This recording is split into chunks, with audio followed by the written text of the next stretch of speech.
de reflexión, de producción y de conformación de los reales decretos de currículo, que son los que al final os van a ir vinculando a vosotros. Bueno, quiero poner en primer lugar un poco el foco en todo este proceso de reflexión.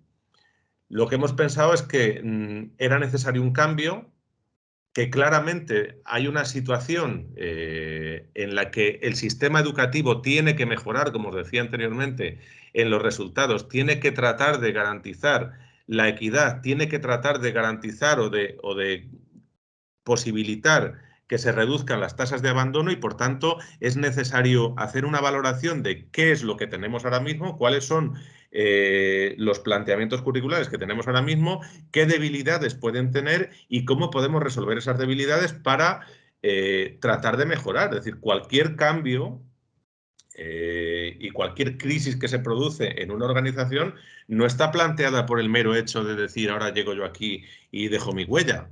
Esto está pensado con la intención de que hay cuestiones que entendemos que son mejorables, hay que hacer un análisis de esas cuestiones que son mejorables y hay que tratar de conseguir un sistema que responda a las necesidades que ahora mismo entendemos que la sociedad española tiene. Entonces, en cuanto a las debilidades del currículo actual de la LOMLOE, yo creo que esto es algo bastante generalizado en cuanto a la concepción, que hay una elevada extensión de contenidos. Son currículos absolutamente inabarcables.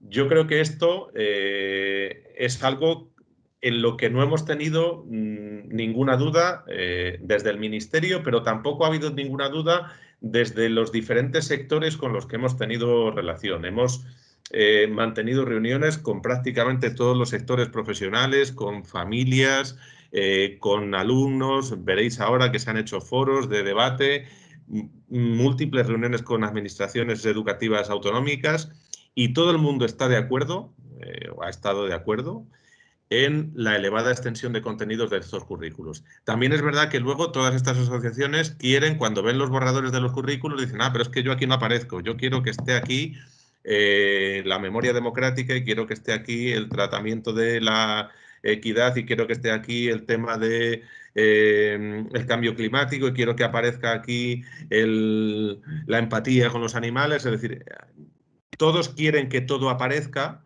pero de momento sí que claramente hay un acuerdo en que los currículos eran muy grandes. Por tanto, primer objetivo, hay que reducir el contenido de esos currículos. Probablemente no lo hemos conseguido al 100%. Yo creo que podríamos haber reducido más.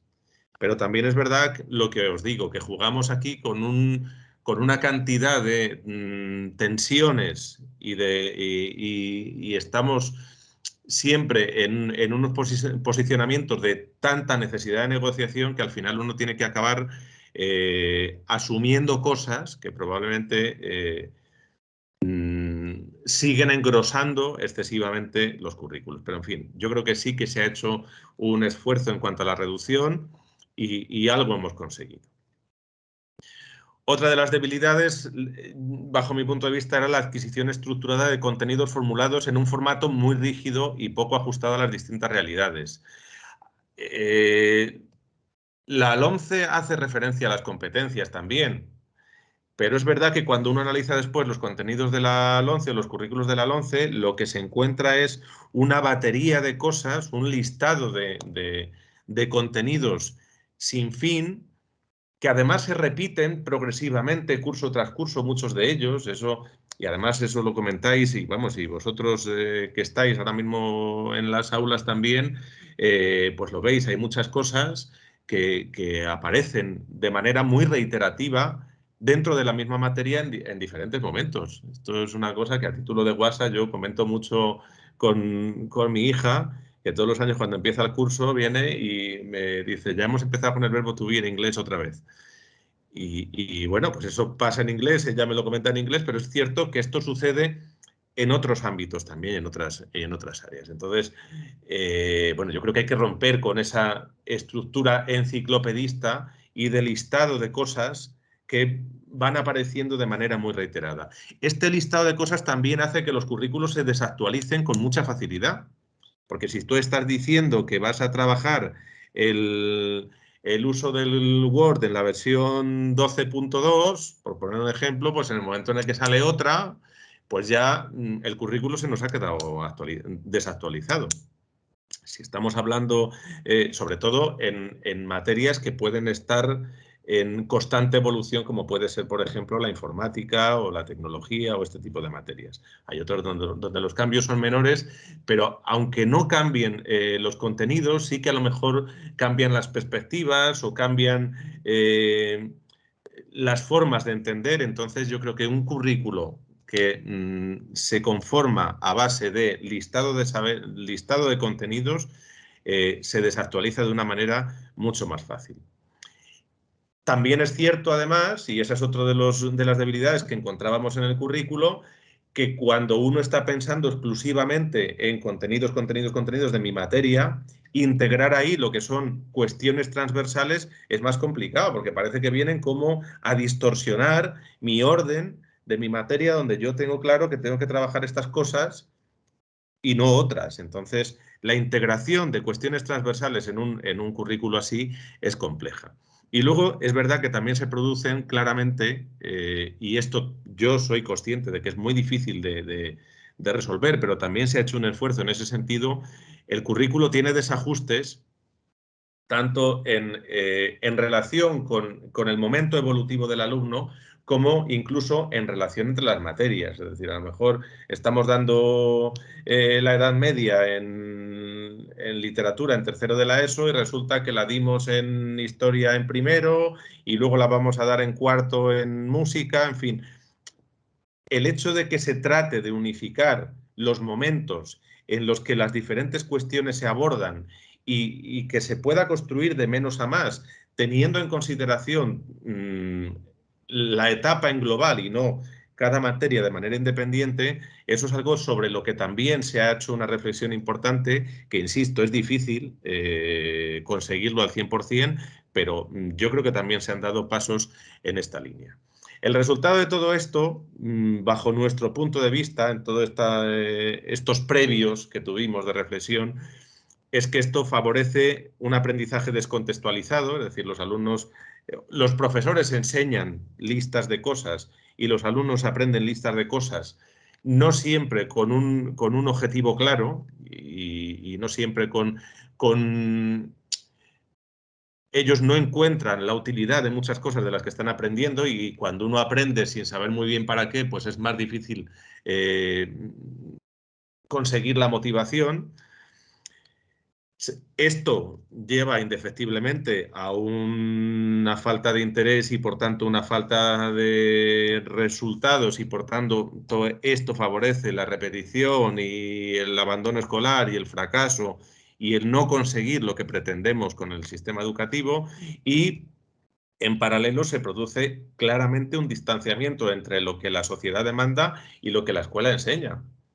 Es decir, el pensar que el currículo que yo estudié, porque yo cuando iba a la escuela en los años 70 y tantos o 80, me dio muy buen resultado porque llegué a ser subdirector general de ordenación académica, pues bueno, eso puede estar bien para planteármelo yo, pero no garantiza que aquello fuera ni mejor que lo que hay ahora, ni que fuera la única opción. Probablemente los currículos que pendían de la ley del 70 eran los currículos que eran necesarios o que fueron posibles en aquel momento, con la sociedad que había en ese momento, con las condiciones que teníamos y con la tipología de alumnos que en aquel momento estábamos en las aulas. El querer extender eso de manera indefinida, pues bajo mi punto de vista es un error, porque probablemente hay cosas que se enseñaban en aquel momento que no tienen ningún sentido ahora. Cuando yo estaba matriculado en informática en tercero de BU, pues lógicamente es que aquello que eran contenidos curriculares de la informática de aquel momento no son necesarios ni existen ahora mismo en los momentos actuales. Entonces, los currículos se tienen que adaptar a lo que los alumnos nos demandan ahora mismo y a lo que la sociedad nos demanda ahora mismo. Entonces, no solo los currículos en cuanto a contenidos en sí mismos, sino sino la metodología de trabajo. El otro día comentaba con una docente, yo, claro, es que los alumnos ahora mismo, es que no hay un alumno que abra un diccionario. Y yo decía, es que yo llevo años sin abrir un diccionario, porque claro, es que un diccionario lo llevas en el móvil. Entonces, ¿que un alumno es conveniente que aprenda a manejar un diccionario? Por supuesto que es conveniente, pero que no podemos limitar esa circunstancia al uso exclusivamente de diccionarios en papel, porque existen otras herramientas que ahora mismo están. Yo creo que eso es algo que el currículo tiene que recoger de manera obligatoria. Bueno, cambios deseables. Transición desde la tradición enciclopedista al desarrollo competencial. Y digo transición, es decir, somos todos muy conscientes que por mucho que nosotros escribamos en los reales decretos, en los decretos, una estructura de currículo que es distinta o que es más novedosa o que hace un planteamiento más global, eso no significa que no tengamos que tener en cuenta, como decía anteriormente, lo que había hasta ahora. Pero porque nosotros no somos Harry Potter. Entonces, los cambios, y sobre todo cuando son cambios tan voluminosos, requieren tiempo, requieren paciencia y requieren una adaptación progresiva e ir poco a poco desprendiéndonos de esa necesidad de anclarnos a una lista de contenidos y empezar a trabajar desde nuestras aulas desde un formato y desde un concepto metodológico mucho más global, mucho más interdisciplinar y sobre todo mucho más práctico. Entonces, cambio deseable, en primer lugar, esa transición.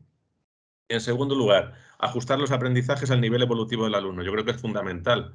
El alumno va poco a poco madurando y los contenidos se tendrán que ir adaptando al momento en el que el alumno está. Eso facilita la evolución de todos los alumnos, pero sobre todo garantiza también la equidad y garantiza la inclusión, entendiendo por equidad el hecho de que a cada uno hay que darle lo que ese uno necesita. Entonces, ajustar los aprendizajes a las necesidades y a los niveles evolutivos del alumno creo que es un elemento fundamental, que uno con la tercera barrita que aparece ahí, que es el tema de la equidad. Y luego, dotar al currículo de carácter esencial. Eso nosotros hemos intentado tenerlo claro cuando hemos estado trabajando en los reales decretos de currículo, pero creo que eso tenéis que tenerlo claro vosotros también. Es que a lo mejor no todo lo que se está enseñando en las aulas ahora es imprescindible. Es decir, cuando hablamos de saberes básicos, y cuando lo veremos ahora, y cuando hablamos de aprendizajes esenciales, que es otro término que se ha manejado en todo este desarrollo, es verdad que el término aprendizajes esenciales al final no se ha plasmado en los reales decretos, pero sí que ha estado formando parte de esta reflexión y entendíamos por aprendizajes esenciales pues lo que es relevante para que un alumno pueda, o para que un joven, vamos a quitarle el término alumno, porque al final aquí estamos trabajando con personas, para que un joven cuando finaliza su etapa educativa sea capaz de desenvolverse de manera más o menos adecuada en la sociedad actual. Entonces es que a lo mejor no todo lo que se le está enseñando es imprescindible. A lo mejor ahí y en ese ámbito de reducir contenidos, es que es verdad que hay cosas que no son imprescindibles para un alumno con 16 años que está finalizando una etapa obligatoria.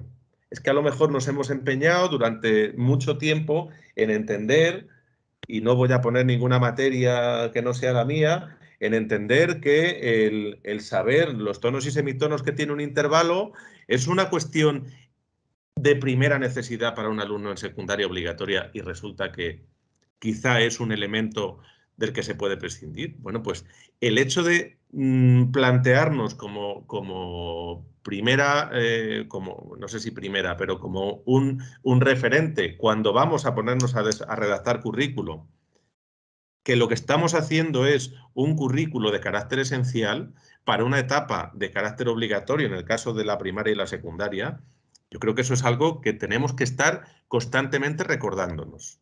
Y a partir de ahí, pues seguramente la conformación de estos currículos empieza a resultar un poco más liviana. Bueno, el currículo competencial, y entro ya en un poco en lo que es el encuadre del currículo español no es ni más ni menos que, como decía desde el principio, un avanzar en aquellos objetivos y fines que propuso la LOE en el año 2006. Actualizados a esos elementos que son los fines fundamentales del sistema educativo, que son la equidad y la inclusión. Eso ya estaba, pero se incorporan ahora una serie de pilares fundamentales que aparecen recogidos en el preámbulo de la ley, que son estos que tenéis ahí. Una presencia de los derechos de la infancia, una presencia clara de la igualdad de género, de la coeducación, de el entender que esta cuestión, es decir, cuando estamos hablando de igualdad de derechos y de respeto, estamos hablando en global y en general, pero cuando somos conscientes de que existe una clara necesidad de poner el foco en cuestiones relacionadas específicamente con los problemas que hay en cuanto al reconocimiento de la igualdad de género, de la coeducación, pues eso hay que hacerlo partícipe. ¿De acuerdo? Entonces, ese es otro de los elementos que están recogidos como pilares fundamentales del sistema educativo en el preámbulo de la ley. El enfoque transversal, entendiendo como enfoque transversal la necesidad de que se eliminen un poco esas líneas divisorias entre las áreas y materias y trabajemos de una manera global en la consecución de unos objetivos que son comunes para todos, ¿vale? Y después, otros dos puntos de anclaje muy importantes son los objetivos de desarrollo sostenible, que tienen que estar, pero porque es que la sociedad nos lo está demandando ahora mismo. Entonces, es que eso tiene que tener presencia en los currículos de los alumnos. Y por otro lado, el desarrollo digital, porque no somos capaces ahora mismo de dar un paso en esta sociedad sin estar dependiendo de una herramienta digital.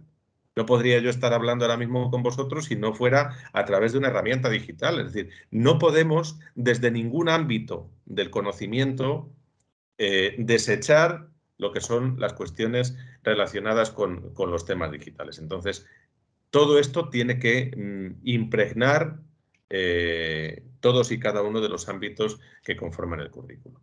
Para llegar a todo esto hemos entendido fundamental pues, elaborar un currículo de carácter competencial y personalizado, en el sentido personalizado de lo que os digo, de procurar detectar cuáles son las situaciones de partida de los alumnos y tratar de conseguir de cada uno de ellos lo mejor que sea posible. Bueno, este modelo competencial, lógicamente, no es una ocurrencia de tres personas que una mañana se levantaron lúcidos en el ministerio y decidieron vamos a partir o vamos a desarrollar esto.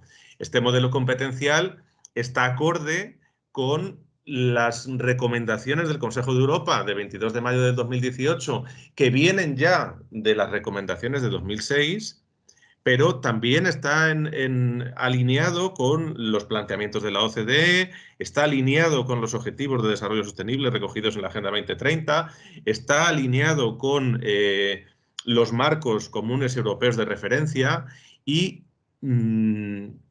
para su conformación hemos tenido también muy en cuenta los avances curriculares que se han producido en otros sistemas educativos cercanos al nuestro, porque es verdad que siempre ponemos de ejemplo el sistema educativo de Finlandia como un sistema muy exitoso, y lo es, y lo fue desde tiempo atrás. También es verdad que hay que plantear cuáles son las condiciones de un país como Finlandia, un país con 8 millones y pico de habitantes, donde desde el clima, que también es un elemento relevante, hasta los presupuestos en materia de educación, en fin, todo favorece a que las condiciones vayan en una línea, digamos, de éxito respecto a los alumnos.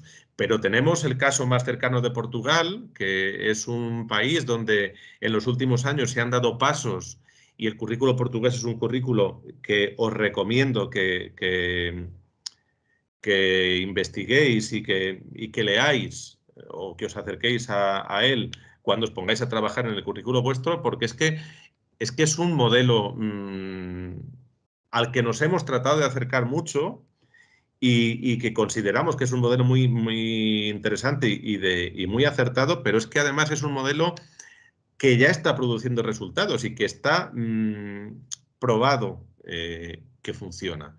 Y el avance en los datos de éxito escolar de los alumnos y bueno, pues los resultados en PISA de Portugal en los últimos años han crecido de una manera espectacular. Por tanto, vemos que esto realmente, cuando se aplica de una manera correcta, funciona. Por tanto, este currículo que planteamos nosotros es un currículo que está alineado con Europa y que se acerca a otros modelos de países cercanos.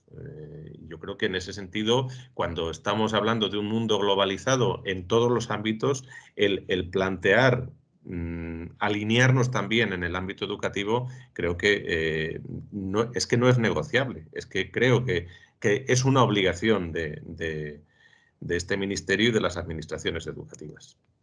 Bueno, nos hemos basado en las competencias que están reflejadas, como os decía, en la recomendación del Consejo de Europa de 2018, que son prácticamente las mismas que ya aparecían en el 2006 y que nosotros hemos replicado prácticamente de manera literal. ¿Quiénes somos nosotros como grupo de trabajo, o grupo de expertos o responsables de una administración en un momento concreto para poner en tela de juicio algo que viene más que pensado y repensado por parte de organismos superiores? Y sobre todo es que el plantearse, porque también ha habido algún sector que nos ha planteado la posibilidad de por qué no habéis modificado el planteamiento de las competencias, por qué no habéis puesto menos competencias o por qué no habéis puesto más competencias o las comunidades autónomas podemos añadir más competencias. Pues hombre, yo creo que el salirnos del marco general que Europa establece para todos los países que conformamos esta macroorganización, pues desde luego, si se hiciera, tendría que ser por una causa muy justificada, que yo creo que en este ámbito, al menos yo no la veo. Bueno, marcos europeos que han sido considerados y que yo creo que también deberían ser un referente para vosotros. A ver, están integrados en nuestro currículo, pero yo creo que sí que es bueno que desde los diferentes grupos de trabajo conozcáis estos marcos europeos de referencia, porque es que os van a facilitar mucho el trabajo, porque están ahí, es decir, es que ahí está recogido, el que más conocemos es el Marco Europeo de Referencia de las Lenguas, pero es que en el Marco Europeo de Referencia de las Lenguas está perfectamente delimitado qué es lo que un alumno tiene que ser capaz de hacer si está en un nivel A1, en un nivel A2, o en un B1, en un B2. Entonces, si eso ya está trabajado, está pensado, está testado, ¿por qué no vamos a hacer lo nuestro? Bueno, este modelo competencial también ha sido fruto de mucho debate, ¿vale? Y es lo que os decía también antes, en algún momento lo he planteado. Se nos podrá achacar más o menos acierto en el currículo, se nos podrá decir que podíamos haberlo hecho así o asado, pero desde luego lo que no se nos puede reprochar en ningún caso es que no hayamos escuchado a todo el mundo. En todo este proceso, desde el primer momento que empezamos allá por el mes de diciembre de 2020 con ese primer foro de debate, donde se presentó un documento sobre el cual se hicieron miles de aportaciones que han sido después tenidas en consideración y que se han leído todas, a partir de ahí hemos tenido varios foros, un foro de centros, un foro de evaluación, un foro de estudiantes. La semana pasada hubo un foro de inspección, hay un foro de orientadores previsto para próximas fechas, hay un foro de formación, específicamente de formación también previsto para este primer trimestre de 2022. Es decir, se han abierto foros de debate para todos los colectivos. Hemos tenido reuniones profesionales con prácticamente todos los sectores, profesores, colegios de oficiales, de todo tipo de profesiones, en fin. Hemos tenido mucho contacto con mucha gente y luego también se ha hecho, yo creo que ahí también algunos de vosotros habéis participado, sois conscientes, se ha hecho mucho trabajo de interacción con las comunidades autónomas con un doble objetivo. Primero, conseguir que se entienda el modelo desde el principio, desde los momentos en los que se está diseñando, Y en segundo lugar, también hacer un poco de labor pedagógica, porque tenemos claro en el Ministerio que el éxito o el fracaso de este planteamiento no está en nosotros, ni mucho menos. Nosotros vamos a poner en el Real Decreto un currículo básico, y ese currículo básico va a funcionar o no va a funcionar en función primero del currículo que vosotros desarrolléis en las comunidades autónomas, pero sobre todo y más importante, en función de que el profesorado sea capaz de hacer lo suyo. Entonces, todo lo que podamos aportar en hacer pedagogía con el profesorado y en hacer pedagogía con las familias y en explicar claramente lo que se pretende con este currículo, yo creo que es fundamental para que el modelo dé resultados o para que el modelo se convierta en otra anécdota más de los cambios del sistema educativo en los últimos 30 o 40 años y los venideros. Por tanto, yo creo que esa escucha y ese diálogo constante con todos los sectores implicados, creo que también han favorecido o van a favorecer a conseguir un currículo que sea bien visto o por lo menos que sea cercano a todos los sectores implicados. Y de hecho os puedo decir que en las reuniones que se están teniendo a nivel técnico con las comunidades autónomas, en general, con sus excepciones, que las hay también, pero en general las sensaciones son positivas. Entonces eso también nos da a nosotros cierta tranquilidad. Bueno, estos fueron los documentos básicos. Se presentó una propuesta curricular y el perfil de salida, que ahora veréis, que es la piedra angular de la estructura. Y yo creo que esta es la diapositiva más importante, la que os cuento ahora. Que es exactamente contaros en qué consiste la estructura curricular. Creo que lo más importante es eso que hay ahí, y es que en lugar de poner el foco o en lugar de empezar la construcción de este currículo desde los contenidos, empezamos a construir esta diapositiva o empezamos a poner el foco o ponemos claramente el foco y el centro en las competencias clave.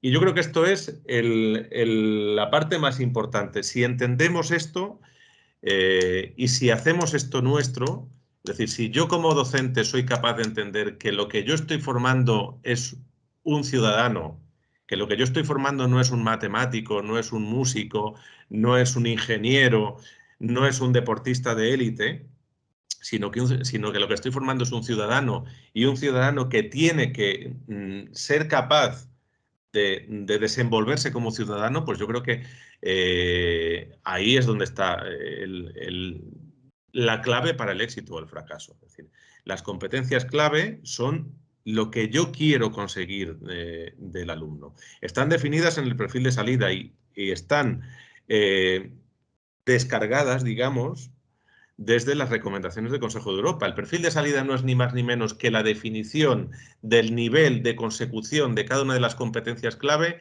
que yo quiero conseguir con mis alumnos cuando finalizan la etapa obligatoria. Esas competencias clave están adaptadas al sistema educativo español y adaptadas a la realidad social de este país, ¿vale? Y están, lógicamente, vinculadas de manera directa con los objetivos de etapa. ¿Por qué? Porque los objetivos de etapa son prescriptivos, aparecen en la LOE. Entonces, los objetivos de etapa son los objetivos que la LOE definió en su momento y que se enlazan con las competencias porque estamos prácticamente hablando de lo mismo con una interpretación un poco distinta. Las competencias tienen ese carácter de acción y los objetivos tienen más un carácter más teórico, ¿vale? Entonces, el perfil de salida no es ni más ni menos que eso, las competencias clave definidas al nivel de cuarto de la ESO y puestas en relación con los objetivos de etapa. Claro, bien es cierto que yo, en ese planteamiento de querer formar ciudadanos y querer, por tanto, que esos ciudadanos sean competentes en comunicación lingüística, en plurilingüe, en la competencia STEM, en la competencia ciudadana, que reconozcan las cuestiones artísticas, ¿vale? Todo eso está muy bien como objetivo, como definición de lo que yo quiero conseguir, pero yo eso no lo puedo trabajar en bruto desde cada aula, desde cada materia. Yo cuando planteo este modelo de competencias no puedo olvidar que tengo una estructura de etapas, que tengo unas materias definidas, que tengo un profesorado con unas plazas, con unos perfiles específicos. Entonces, tengo que ser capaz de integrar estas materias y estas áreas que están definidas con ese objetivo que yo pretendo, ¿vale? ¿Cómo voy a hacer esto? Pues a través de ese elemento que yo creo que es también el elemento más novedoso de esta primera parte de la estructura, que son las competencias específicas. Las competencias específicas sirven para unir dos cuestiones que yo creo que en la LOE quedaron separadas y que se fue, bueno, aparte de que luego después, en el 2013, fue modificada la ley por la LOMCE, pero yo creo que el mayor problema que hubo en la LOE fue el que no había, o sea, había una definición de las competencias, aparecían las competencias en la LOE, pero después no había nada que ensamblara las competencias con las materias.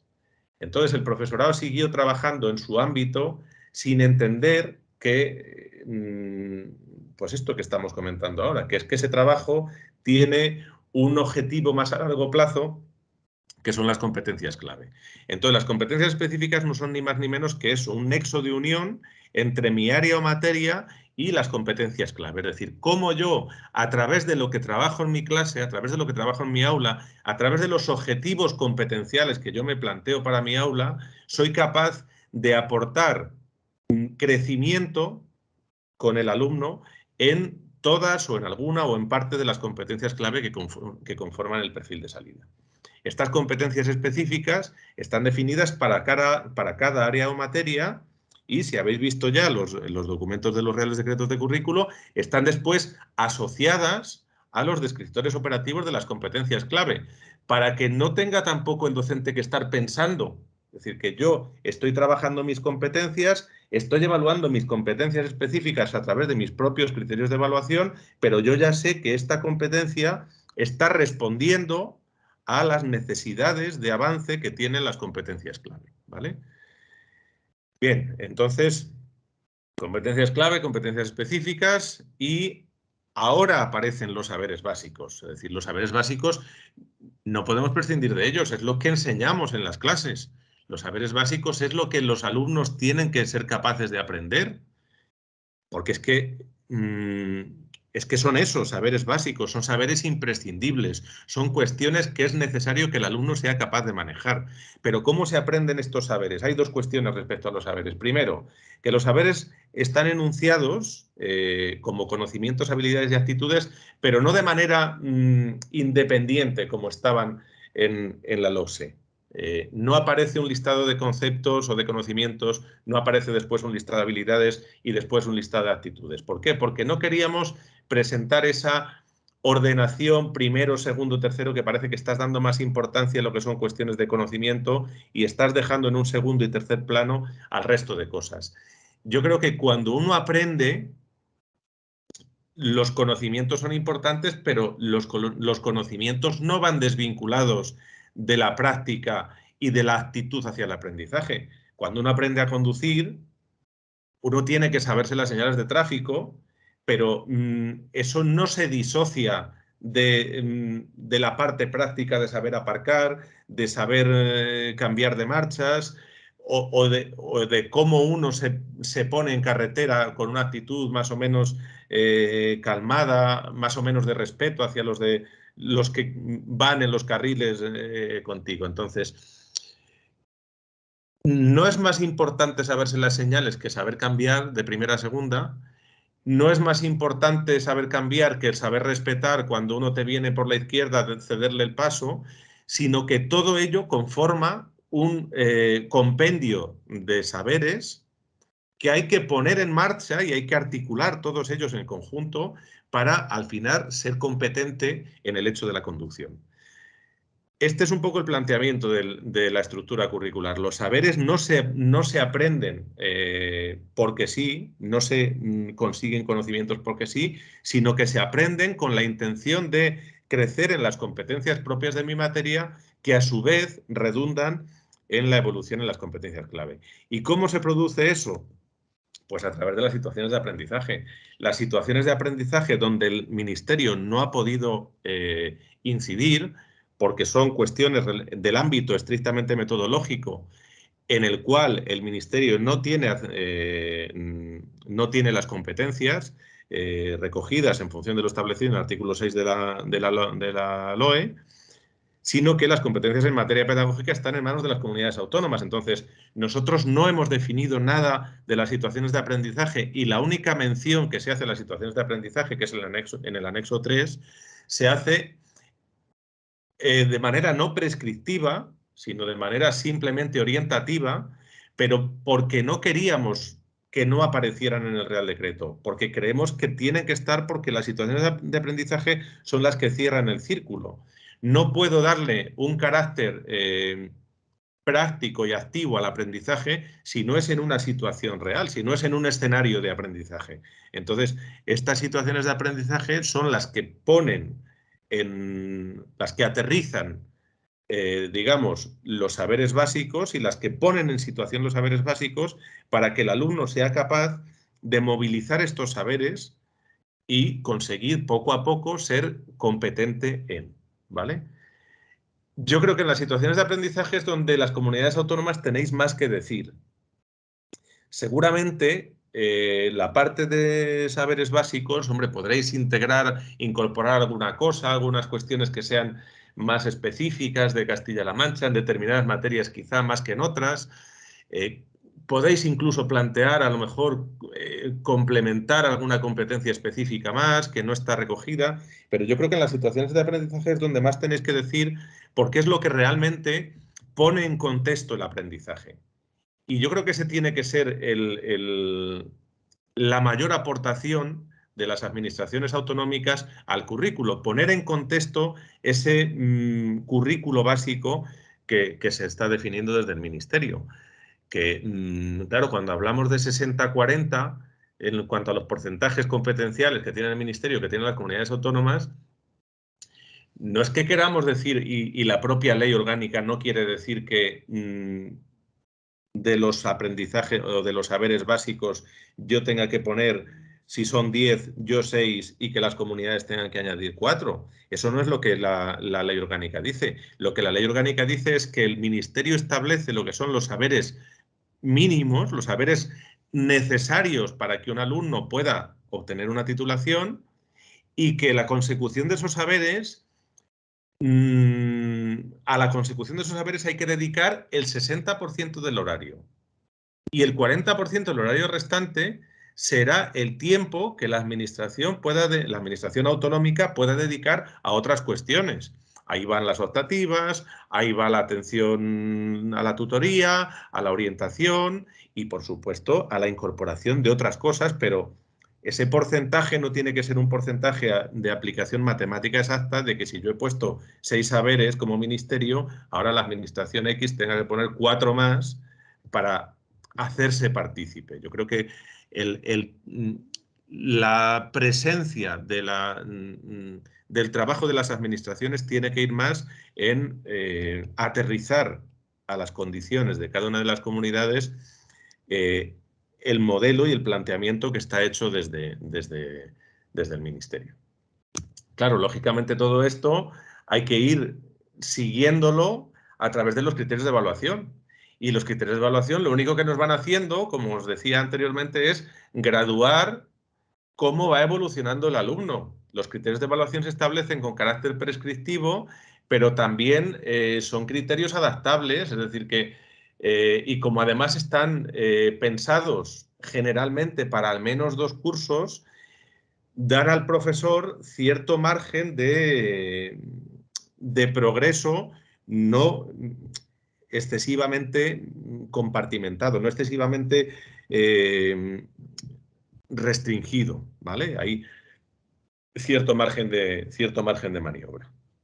Bueno, esto es un poco la estructura curricular. Entiendo que ya la conocíais, lógicamente, porque supongo que estáis trabajando con ella, pero mi idea era que tengáis clara cuál ha sido nuestra concepción a la hora de pensarla y el cómo hemos ido dando pasos en conformar los diferentes elementos.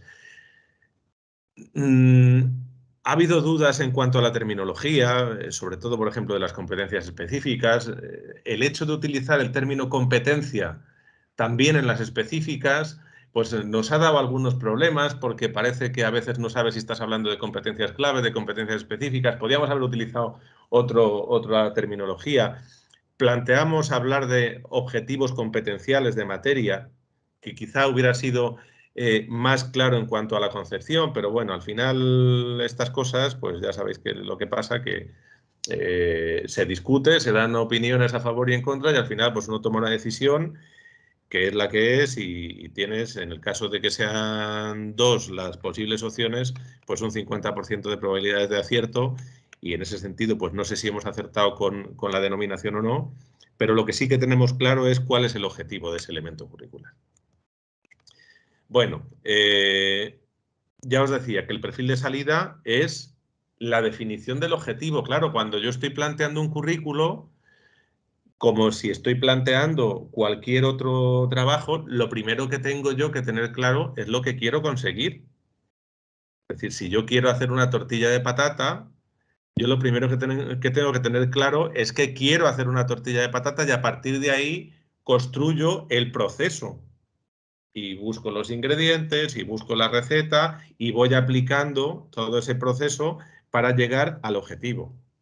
¿Por qué se empezó a trabajar por el perfil de salida? Pues porque lógicamente lo primero que queríamos plantear era el tipo de alumno que queríamos conseguir. Es decir, si yo voy a tener a un alumno escolarizado desde los 0 años hasta los 16 y quiero plantear un currículo para atender a todos esos años de permanencia de un alumno en las aulas, lo primero que tendré que hacer es saber lo que quiero sacar.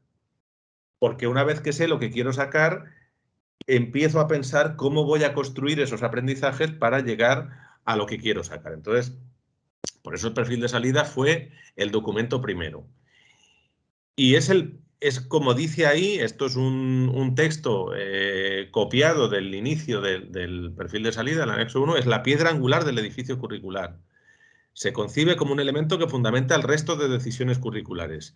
Y el perfil de salida es uno para todo el sistema educativo. Es decir, el perfil de salida es el que garantiza que todos los ciudadanos que salen de los diferentes sistemas educativos de España salen con las mismas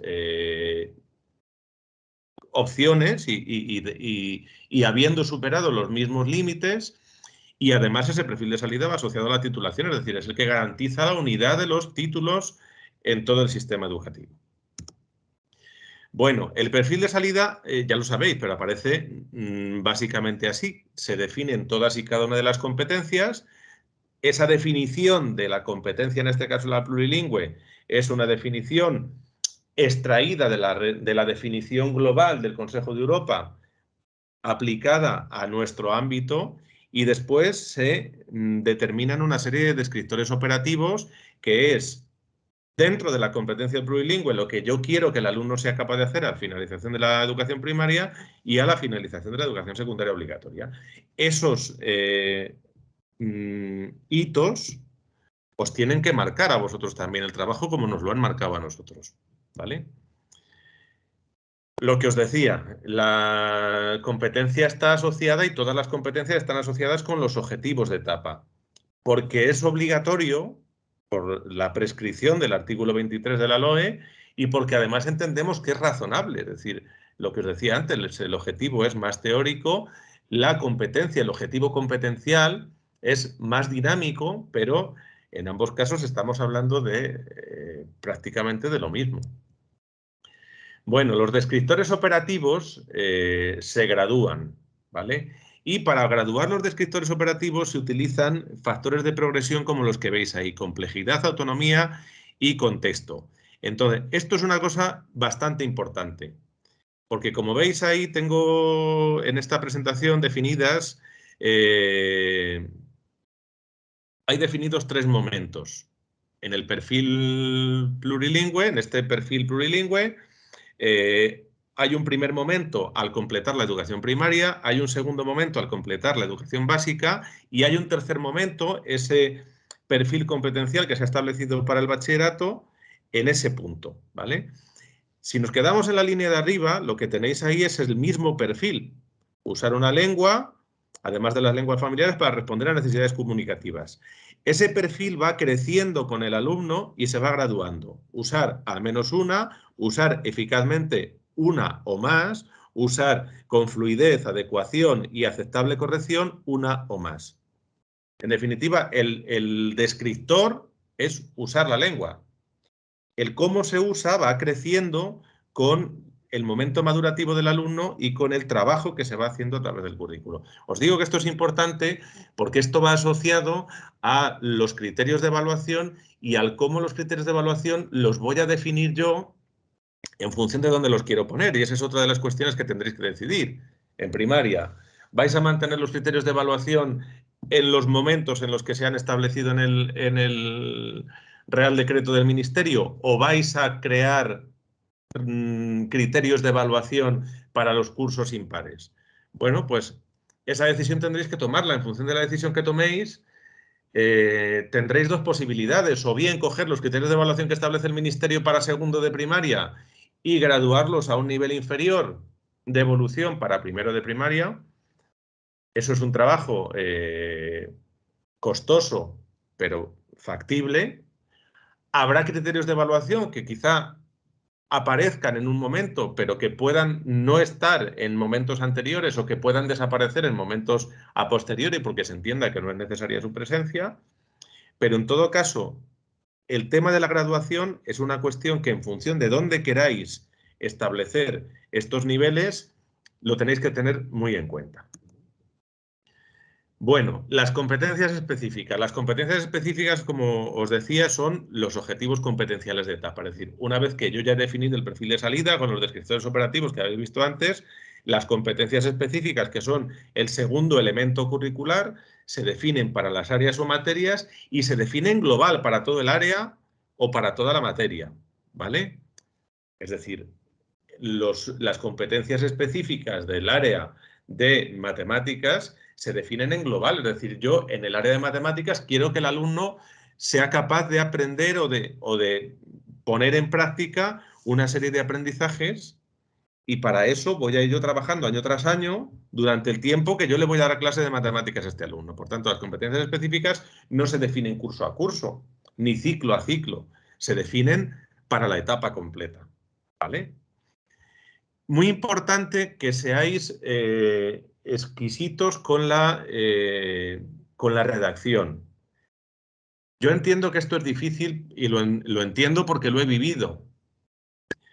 Porque claro, nosotros hemos tenido trabajando 8 equipos, uno por cada una de las competencias. Cuando hablo de equipos no estoy hablando de equipos de fútbol, que parece que hemos estado ahí trabajando 400 personas. Eran equipos bastante reducidos, ¿vale? De un coordinador de competencia, 2 personas dentro del ministerio y luego 2 o 3 colaboradores externos que eran profesores que estaban en las clases y que hacían labores pues, en determinados momentos que se les ha requerido pues, de revisión, de aportación, etcétera. Pero bueno, había 8 equipos trabajando, uno por cada una de las competencias y cada uno de estos equipos ha desarrollado currículos de las materias que podían estar a priori más vinculadas a la competencia en cuestión. Por ejemplo, el equipo de la competencia lingüística pues, ha desarrollado las materias de lengua castellana y ha desarrollado las materias de, bueno, desde infantil hasta segundo de bachillerato. El equipo de plurilingüe pues, ha desarrollado la parte de inglés más las materias asociadas a otras lenguas, como pueden ser el latín o como pueden ser el griego y la cultura clásica. Es decir, que hemos ido repartiendo las materias un poco en función de los ámbitos más o menos que estaban más cercanos a la competencia. Y os digo que esto de respetar la formulación es complejo, porque a pesar de que hemos tenido, bueno, pues imaginaros, infinitas reuniones de coordinación, luego, claro, son casi 60 personas pensando y 60 cabezas pensando, son 60 formas distintas de ver la vida. Y por mucho que tú estableces unos patrones, pues después la gente se empieza a ir un poco empieza a desdibujar esa estructura tan clara. Y luego porque también es cierto que no todas las materias tienen una concepción similar y eso también afecta. Entonces, os digo que hay que tratar de respetar en la medida de lo posible la estructuración para que todo el mundo la tenga clara, aunque somos también conscientes de que luego después pues hay algunas materias o algunos momentos donde a lo mejor la redacción exacta de la competencia específica pues no es del todo lo acertada que nos gustaría. Pero bueno, la competencia específica debería ser formulada con un qué más infinitivo, con un cómo más gerundio a través de y con un para qué, que es la parte más importante de la competencia específica. Porque la competencia, es decir, el ser competente en algo es el ser capaz de hacer algo. Es decir, es el aprender para algo. Y, por tanto, el para qué es lo que determina la competencia. Si vais a incorporar alguna competencia específica, mi consejo es que siempre os fijéis sobre todo en el para qué y sobre todo que la concepción de esa competencia específica la hagáis pensando en que el para qué no es un para qué reducido a mi ámbito de la materia, sino que es un para qué pensando en el perfil de salida. Es decir, yo puedo querer que mi alumno sea capaz de reconocer las características de los diferentes estilos musicales a lo largo de la historia de la música para que sea capaz de acercarse al patrimonio cultural de las diferentes culturas que conviven en el mundo. Es decir, desde un planteamiento propio de mi materia, estoy pensando en algo que es global, no solo de la materia. Entonces, siempre ese para qué de aquellas competencias específicas que consideréis que queréis incorporar, redirigirlo siempre a un nivel de consecución superior. Porque si no, lo que estaréis haciendo será un objetivo de materia. Y no es eso lo que queremos hacer. Queremos hacer un objetivo que desde nuestra materia trasciende nuestra materia. ¿Vale? Bueno, los criterios de evaluación. Los criterios de evaluación están relacionados, claro, con las competencias específicas. Es la manera de calibrar las competencias. Y como definimos a final de etapa, pues los criterios de evaluación van midiendo progresivamente cómo avanzamos en esa competencia. Los criterios de evaluación, como veis ahí, aunque en pequeñito en ese ejemplo, pero bueno, ya lo habréis visto en el documento, van asociados a la competencia, a cada uno de ellos a cada competencia específica. Aquí sí que tuvimos claro, casi desde el principio, que los criterios de evaluación había que asociarlos a las competencias, no así los saberes básicos. Porque los saberes básicos, o sea, el asociar un saber básico concreto a una determinada competencia nos podía llevar a convertir el currículo en algo muy repetitivo, porque claro, hay determinados saberes básicos que inciden en varias competencias. No van todos los saberes asociados exclusivamente a una competencia. Por tanto, los saberes básicos sí que dijimos, los presentamos en global y después cada profesor incluso o cada departamento en su programación decide en qué momento integra los saberes y cómo estructura ese currículo o esa programación de área ya a nivel de aula prácticamente, ¿vale? Pero con los criterios de evaluación, claro, sí que teníamos claro que si el criterio es una herramienta de medida, el criterio tiene que ir asociado a aquello que queremos medir. Entonces, los criterios de evaluación están directamente asociados con las competencias específicas, ¿vale? Indican el nivel de desempeño de las mismas y se redactarían o se deberían redactar de esa forma que veis en esos tres ejemplos que os pongo. Un qué es lo que queremos analizar y un cómo medimos, ¿vale? Entonces, igual os digo, el criterio de evaluación tiene que ser redactado siempre o en la medida de lo posible de esta manera. El criterio de evaluación siempre, si es competencial, siempre tiene que plantear algo activo, tiene que estar relacionado con una acción, analizar, comprender, explicar, siempre tiene que ser activo, ¿vale? Y tiene que presentarse de esa forma. Y después los saberes básicos, pues primero, lo que os decía antes, que tengáis claro que los saberes básicos son los esenciales, sobre todo cuando estáis haciendo currículo de, bueno, infantil, por supuesto, aunque no sea etapa obligatoria, pero es que en infantil no podemos, y de hecho no hemos establecido un perfil para infantil, porque es que los alumnos van a pasar de infantil a primaria, estén como estén. Pero los saberes tienen que ser esenciales, ¿vale? Sobre todo en primaria y secundaria obligatoria, porque es que estamos hablando de enseñanzas obligatorias, ¿vale? Entonces, no hay que recargar y estar rememorando a ver qué me falta a mí por poner aquí. Porque los saberes también se están planteando en la medida de lo posible de una manera un poco abierta. Cuando se nos ha achacado también, o sea, me vienen a la cabeza cosas, aquel debate que hubo durante los meses de verano respecto a que es que el currículo del ministerio había eliminado en las matemáticas la regla de 3 y había eliminado en la lengua el dictado. Hombre, vamos a ver, yo creo que el dictado como tal no es un contenido. El dictado será un método de aprendizaje, que podremos estar más o menos de acuerdo con él, pero desde luego el dictado, yo creo que no se enseña dictado. Se enseñará, o sea, a través del dictado se podrá aprender sintaxis, se podrá aprender ortografía, se podrá aprender una serie de cosas, pero desde luego el dictado como tal no es un contenido. Y lo de si estaba o no estaba la regla de 3, pues claro, en el currículo de matemáticas del ministerio no aparece saber básico la regla de 3, pero sí que aparece la proporcionalidad. Entonces, claro, reducir al absurdo el hecho de que la regla de 3 no aparece porque no pone regla de 3 es lo que os digo, reducir al absurdo. Entonces, como se están planteando saberes de carácter un poco más abierto, más general, es por lo que os digo que debéis tener en consideración el no ser excesivamente cargantes con la conformación de los saberes, ¿vale?